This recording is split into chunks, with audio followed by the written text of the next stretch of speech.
ណែនាងខ្ញុំសូមក្រាបថ្វាយបង្គំដល់ព្រះគុណម្ចាស់គ្រប់ព្រះអង្គនិងសូមគោរពថ្នាក់ដឹកនាំនៃសាកលវិទ្យាល័យបញ្ញាសាស្ត្រកម្ពុជាក៏ដូចជា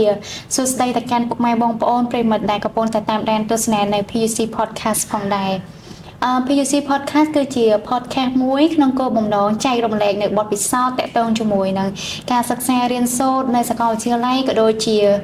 ការទទួលបាននៅតិចនិចដាក់ពាក្យអាហារូបករណ៍ទៅសិក្សានៅក្រៅប្រទេសនាងខ្ញុំឈ្មោះអុកសកុនដាលីជាអ្នកសម្របសម្រួលនៅកម្មវិធីនៅថ្ងៃនេះហើយថ្ងៃនេះដែរយើងមានវាគ្មិនកិត្តិយសមួយរូបគាត់នឹងអញ្ជើញចូលរួមមកចែករំលែកពីបទពិសោធន៍របស់គាត់ផ្ទាល់ហ្មងដែលគាត់ទើបតែទទួលបានឱកាសអាហារូបករណ៍ទៅសិក្សានៅឯប្រទេសអេស្ប៉ាញអញ្ចឹងចង់ដឹងថាគាត់មានតិចនិចពិសេសក៏ដូចជាបទពិសោធន៍អីខ្លះមកចែករំលែកនៅថ្ងៃនេះអញ្ចឹងទៅជួបជាមួយគាត់ទាំងអស់គ្នាជំរាបសួរបងចាសុខសប្បាយបងសុខសប្បាយអូខេបងអញ្ចឹងមុននឹងចាប់ផ្ដើមឈានទៅដល់ប្រធានបទសូមបងជួយណែនាំឈ្មោះជំនាញក៏ដូចជាអាហារូបករណ៍ដែលបងទទួលបានណាបងចាជំរាបសួរខ្ញុំឈ្មោះសេងសុភាពសប្តាហ៍ថ្ងៃនេះខ្ញុំគឺជានិស្សិតនៅសាកលវិទ្យាល័យបញ្ញាសាស្ត្រកម្ពុជាដែលរៀនមុខជំនាញគ្រប់គ្រងពាណិជ្ជកម្មហើយអាហារូបករណ៍ដែលខ្ញុំទទួលបានហ្នឹងគឺអាហារូបករណ៍ Erasmus Plus ដែលជាការផ្លាស់ប្ដូរការសិក្សាទៅប្រទេសអេស្ប៉ាញរយៈពេល5ខែចាបងចាហើយ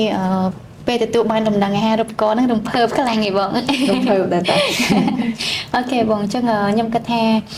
មុននឹងទទួលបានអាហារូបករណ៍នេះប្រហែលជាបងឆ្លងកាត់ក៏ដូចជាបានត្រៀមខ្លួនអីច្រើនមែនតើអញ្ចឹងបងអាចចែកម្លែកបានអត់ថាតាំងពី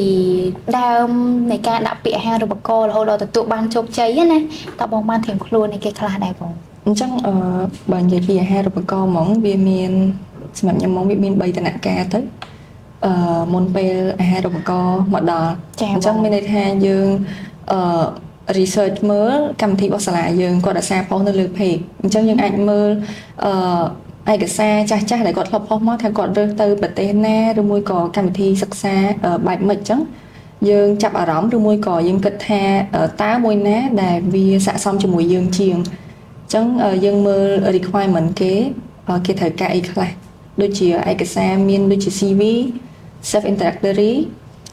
study plan អីផ្សេងអាហ្នឹងគឺជាអីដែលយើងត្រូវតែក្រងទុកឲ្យហើយចា៎បងអញ្ចឹងនៅពេលដែលដល់ period មួយដែលសាលាផុសពីអាហារូបករណ៍ហ្នឹងអញ្ចឹងយើងធ្វើការបំពេញបន្ថែមបានន័យថាយើងទៅមើល requirement របស់សាលាឡើងវិញថាគាត់ត្រូវការអីហើយសំខាន់ជាងគេហ្នឹងគឺ transcript ដោយសារតែការខ្ញុំទៅដូចជាយើងត្រូវការរយៈពេលមួយអាទិត្យចាបងដើម្បីដក transcript ហ្នឹងអញ្ចឹងហើយមួយទៀតគឺ recommendation letter ពីលោកគ្រូអ្នកគ្រូអញ្ចឹងកូនសិស្សអាចព្យាយាមអភិវឌ្ឍខ្លួនឯងហើយក៏ដូចជាទំនាក់ទំនងជាមួយគ្រូនិងសិស្សអញ្ចឹងនៅពេលដែលយើងសុំ recommendation letter ពីគាត់ទៅវាមានភាពងាយស្រួលជាងអញ្ចឹងណាបន្ទាប់ពីដាក់ពាក្យ apply ទៅលើ application ហើយនឹងមានដំណាក់កាលអីបន្តទៀតទេបងបន្ទាប់ពីរៀបចំឯកសារហ្នឹងហើយ apply ហើយយើងរងចាំគាត់ហៅយើងទៅសម្ភាសចាបងអញ្ចឹងនៅពេលដែលសម្ភាសហ្នឹងយើងត្រៀមខ្លួនឲ្យបានល្អគិតមុនសិនយើង research មើលថាតើកម្មវិធីដែលយើងដាក់ហ្នឹងជាកម្មវិធីអីយើងសិក្សាពីវាឲ្យបានច្បាស់ហើយសិក្សាពីខ្លួនឯងដូចគ្នាថាខ្លួនឯងពេលដែលដាក់ហ្នឹងចង់បានអីគេហើយពេលដែលទៅហ្នឹងចង់យកអីមកវិញអញ្ចឹងនៅពេលដែលយើងសម្ភាសជាមួយគណៈកម្មការទៅគាត់នឹងសួរឲ្យសំណួរអស់ហ្នឹងមិនថាការងារឬមួយក៏តែអាហារូបករណ៍ឯងចាបងគេចង់ដឹងច្បាស់ថាយើងប្រកបវិជ្ជាមួយខ្លួនឯងថាខ្លួនឯងចង់បានអីខ្លួនឯងចង់ទៅណាហ្នឹងហើយនៅពេលដែលមកវិញតើយើងអាចនាំយកការដូចថាយើងទៅរៀនអញ្ចឹងយើងអាចមកវិញយើងចែកម្លែកបទពិសោធន៍អីថ្មីសម្រាប់អ្នកជំនាន់ក្រោយចាបងចាហើយក៏ដូចជាជួយទៅកាន់សាលាយើងដូចគ្នាចាបងចំណុចនោះសំខាន់មែនតើអញ្ចឹងដោយសារឃើញថាសាកលវិទ្យាល័យបញ្ញាសាស្ត្រយើងមានអាហារូបករណ៍ច្រើនមែនតើហើយស្ទើរតែរៀងរាល់ខែទាំងនៅខាងប៉ែកអាស៊ីផងប៉ែកអឺរ៉ុបផងហើយនៅខាងអាមេរិកទៀតតែពីបងវិញមូលហេតុអីបើបងសម្រេចចិត្តថាដាក់អាហារូបករណ៍ទៅប្រទេសអេស្ប៉ាញបងនិយាយទៅតាមបើនិយាយស្មោះទៅអេស្ប៉ាញ ជាប្រទេសមួយដែលខ្ញុំធ្លាប់ចង់ទៅដែរហើយអ៊ីតាលីឬមួយក៏ប្រទេសបារាំងអីហ្នឹងសិតតែប្រទេសដែលខ្ញុំចង់ទៅហើយខ្ញុំបាន research ខ្លះៗពីកម្មវិធីសិក្សាអញ្ចឹងសម្រាប់សាលាហើយនិង course ដែលគាត់ដាក់មកហ្នឹងគឺជាអីដែលខ្ញុំចង់ទៅរៀនដូចគ្នាហើយ plus ហ្នឹងគឺទីកន្លែងហ្នឹងបើសិនជាមួយយើងមើលបរិយាកាសនៃសាលាហើយជាមួយនឹងប្រទេសហ្នឹងគឺមានអារម្មណ៍ថាវា fresh ហ្នឹងហើយនឹងមាន historical place ដែលយើងអាចទៅលេងឬមួយក៏ទៅសិក្សាបន្ថែមបានចាបងហ្នឹងហើយល្អមែនតើបងអញ្ចឹងមានន័យថាមុនបង apply ដាក់ទៅប្រទេសអេស្ប៉ាញហ្នឹងបងធ្វើការ research ហើយក៏ជាប្រទេសមួយក្នុងក្តីសម័យដែរហ្នឹងហើយអូខេបងអញ្ចឹងតែតងជាមួយនឹងការដាក់ពាក្យអាហារូបករណ៍នឹងដែរដោយសារអញ្ចឹងខ្ញុំឃើញថាសាកលវិទ្យាល័យបញ្ញសាស្ត្រយើងមានសិស្សនិស្សិតដែលគាត់មានសមត្ថភាពខ្លាំងដែរអញ្ចឹងណាបងអញ្ចឹងពីបងវិញមកមានតិចនិចឬមួយក៏ tip អីដើម្បីធ្វើឲ្យខ្លួនឯងខ្លាយទៅជាបេក្ខជនជ័យលាភីអញ្ចឹងណាបងកន្លែងចំណុចណាឲ្យធ្វើឲ្យយើងហៅថាឈ្នះគេអញ្ចឹងបើតាមពិតទៅអាហារូបករណ៍យើងមិនដាក់តែម្ដងជាប់ទេហ្នឹងហើយប៉ុន្តែយើងដាក់ទៅ2ឬ3ដងដើម្បីយើងទទួលបានបទពិសោធន៍មានន័យថានៅពេលដែលយើងរៀបចំឯកសារនៅពេលដែលយើងសម្ភាសតើយើងមើលខ្លួនឯងមើលថាយើងខ្វះខាតចំណុចត្រង់ណាយើងឆ្លើយសំណួរបានល្អអត់ហើយយើងចង់ដឹងថាដូចថាយើងដឹងថាខ្លួនឯងចង់ធ្វើអីអត់ពីខ្ញុំទៅហ្មងភាពជឿជាក់លើខ្លួនឯងវាសំខាន់ចា៎ទៅនៅពេលដែលសម្ភាសហ្នឹងគឺវាតែងតែភ័យហីអ្នកណាក៏ដូចអ្នកណាដែរមិនថាសម្ភាសប្រហែល10 20ដងក៏នៅតែភ័យដូចគ្នាអញ្ចឹងណាប៉ុន្តែយើងបន្ធូរអារម្មណ៍ហើយយើងឆ្លើយមួយច្បាស់ជាមួយនឹងគណៈកម្មការហើយមួយទៀត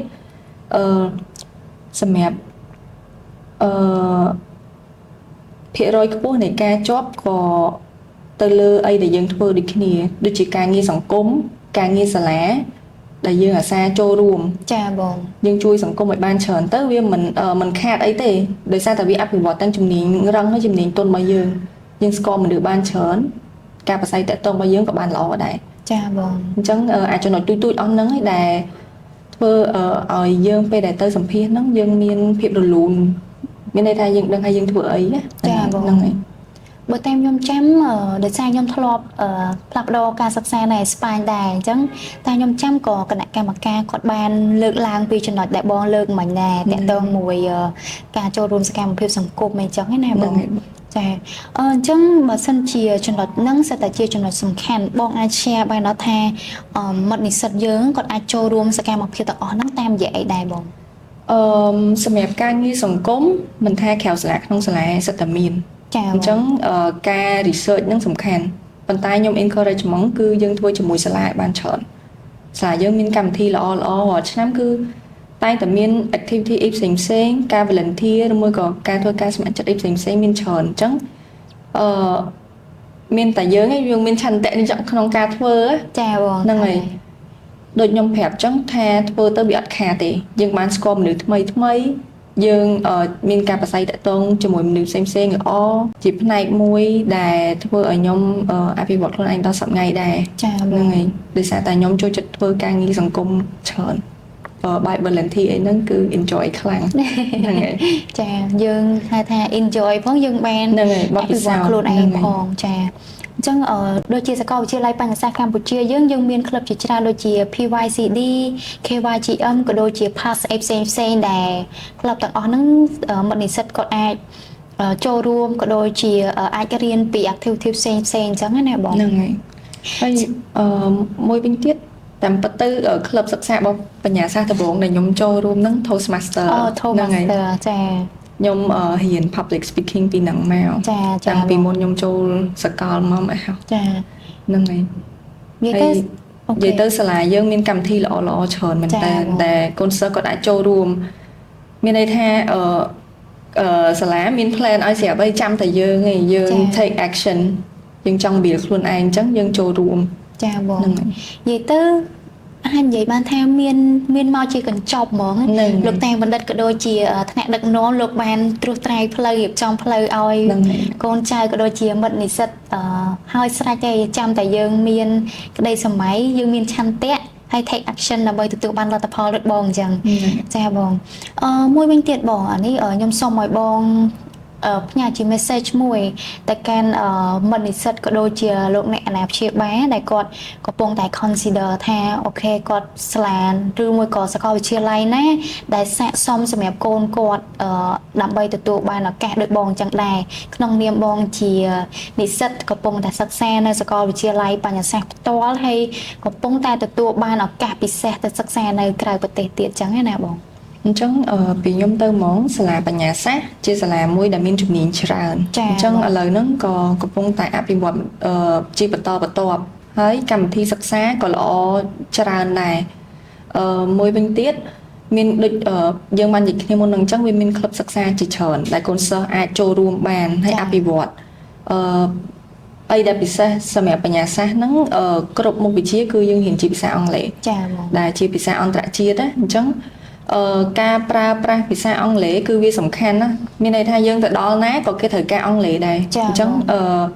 ជាឱកាសមួយដែលកូនសិស្សគាត់អាចរៀនផងគាត់អាចអភិវឌ្ឍភាសារបស់គាត់ផងចាហ្នឹង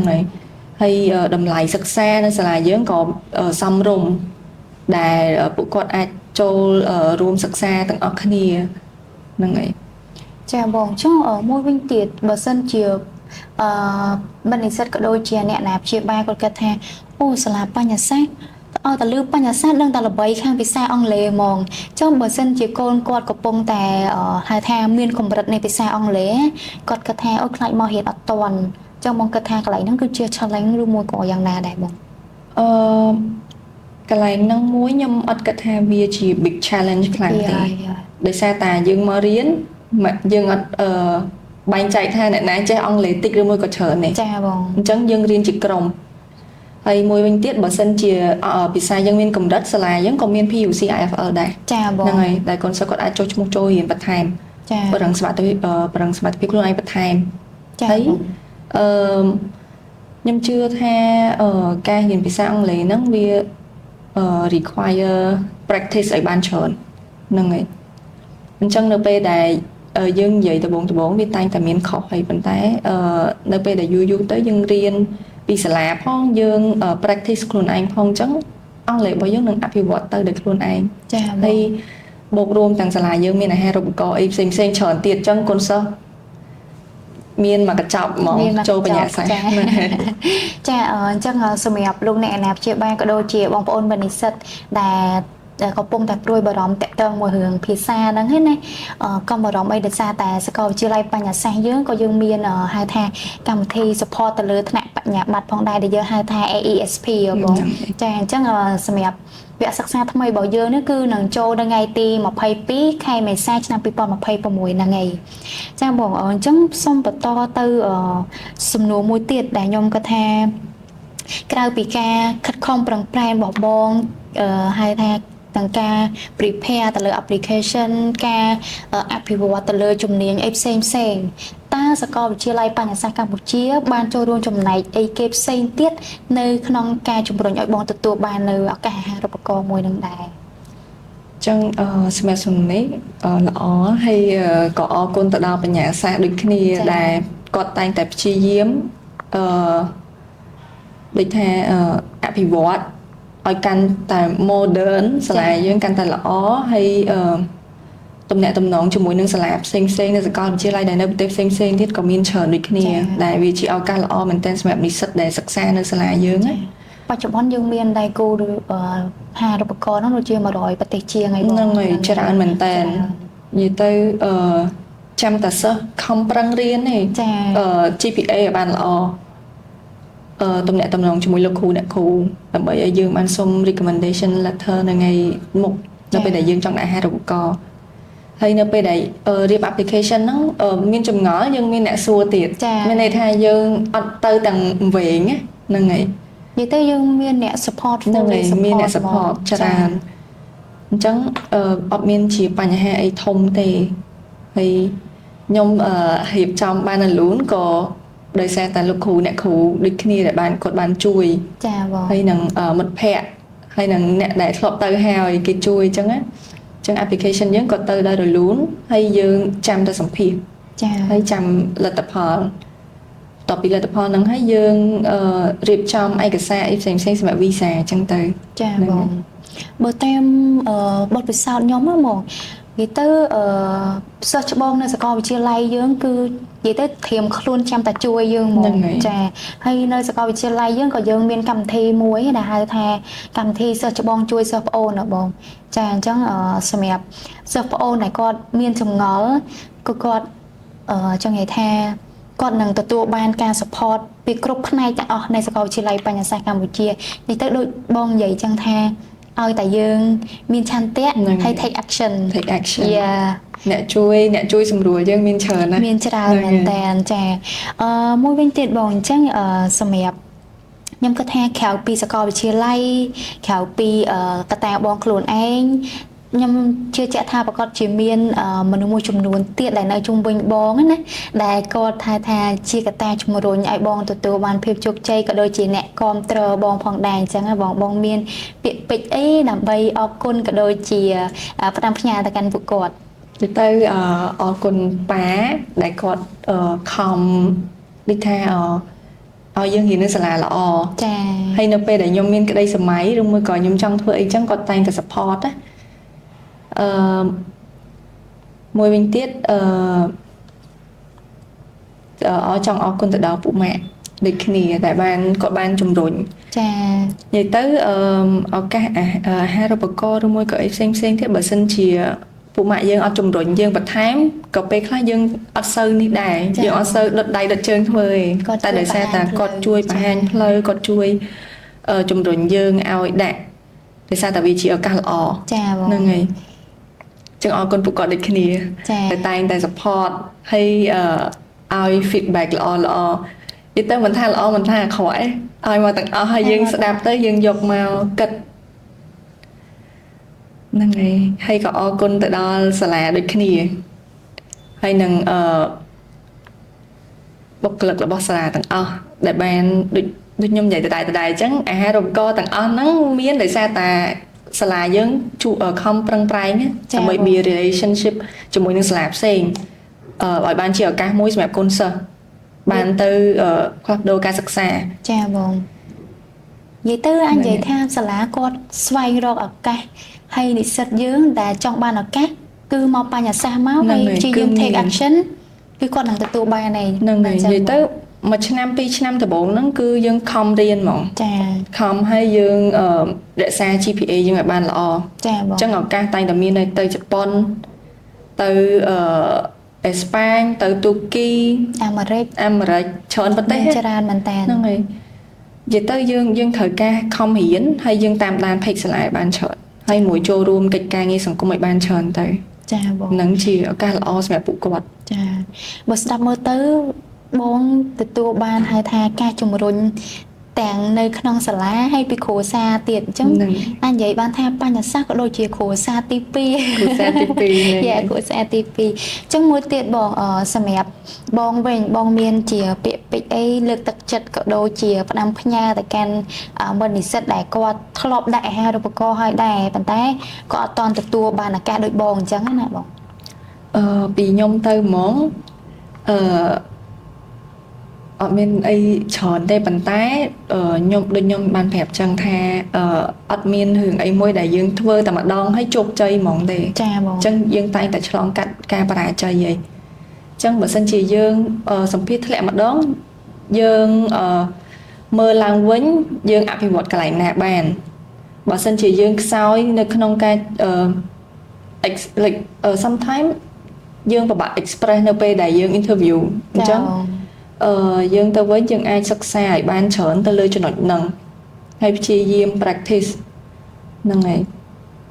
តែដូចដែលខ្ញុំបានប្រាប់ចឹងសាលាយើងគឺមានឱកាសរហូតចាឱកាសច្រើនមិនមានតែមួយហ្នឹងទេស្ទើរតែរៀងរាល់ខែគឺផលរហូតចាំតែយើងដាក់យើងខំរៀនយើង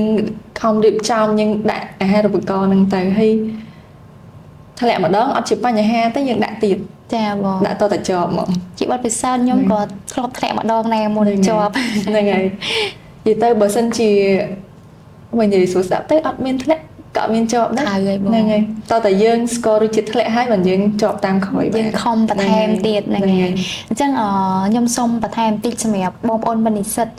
ដែលធ្លាប់ដាក់អាហារូបករណ៍ហើយតែអត់តន់ទទួលបាននូវភាពជោគជ័យណាដោយបងលើកឡើងមកអញ្ចឹង